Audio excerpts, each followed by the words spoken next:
Darkness fell on the Trisse hut. Emil's father waited and waited, but no one came. He heard the rain drumming on the roof, and it depressed him. He seethed and fumed. Here he was, sitting all by himself in the darkness, while everyone else was inside the brightly lit house, having a good time and feasting at his expense. He wasn't going to stand for it any longer.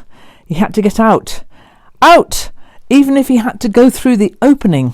Now I am mad, he said to himself, and stood up. There was a box full of old newspapers in the Trisse hut. He tipped it on end, and then he stood on top of it. He found it was just the right height. So far, so good. He pulled out the little window frame without any difficulty, and stuck his head through the hole and peered round for any sign of help.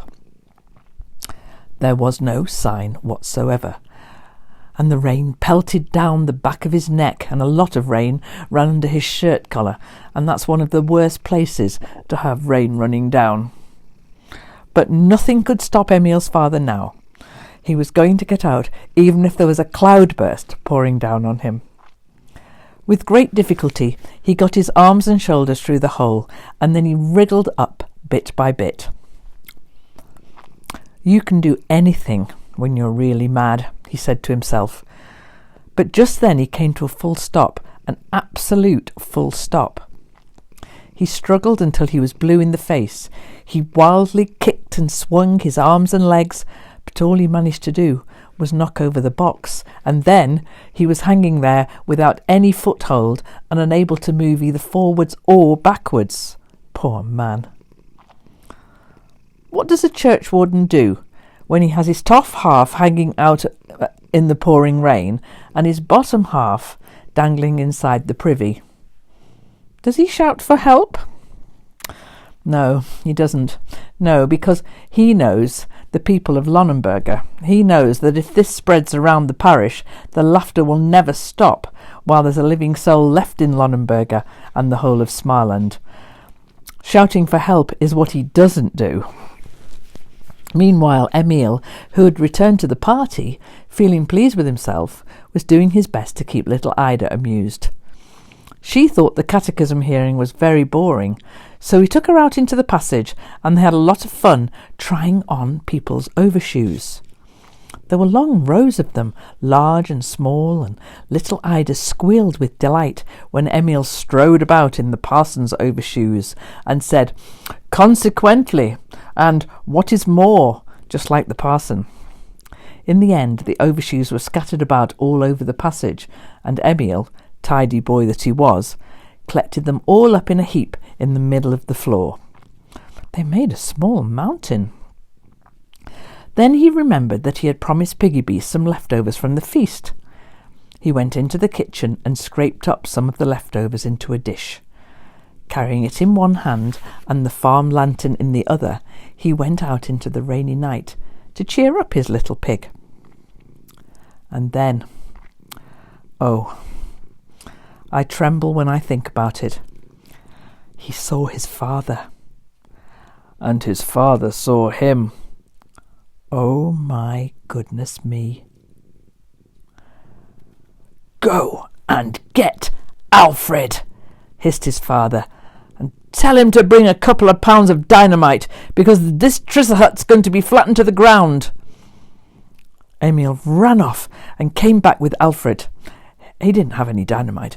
Emil's father hadn't really meant that, but he did bring a saw, because that was the only way to get Emil's father free.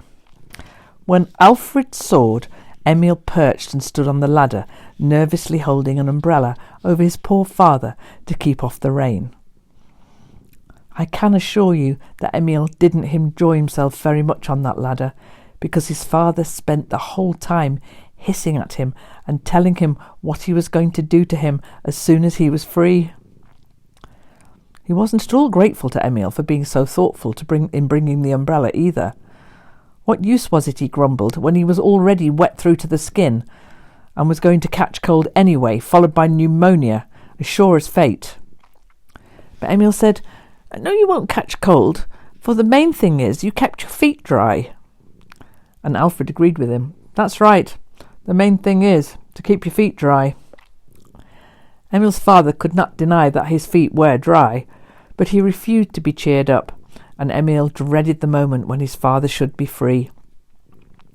The sawdust flew from Alfred's saw, and Emil waited tensely. Then the moment came. Alfred saw through the last inch of wood. Emil's father crashed to the ground, and Emil dropped the umbrella and bolted to the tool shed. He slipped inside with a second to spare and locked it in his father's face. It was lucky for Emil that his father had got tired of hammering on locked doors. He only hissed some more threats to him and then went away. The important thing now was to be seen again at the feast.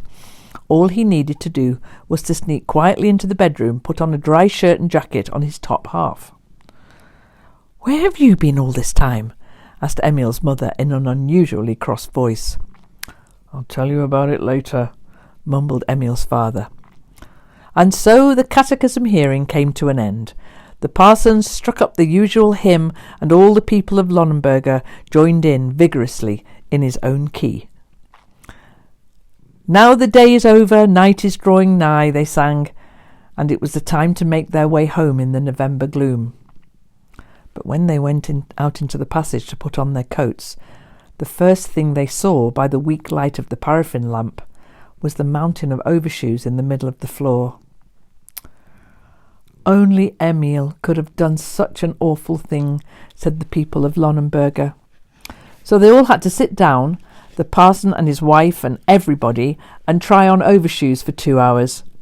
And after that they all said goodbye rather sourly and went out into the rain.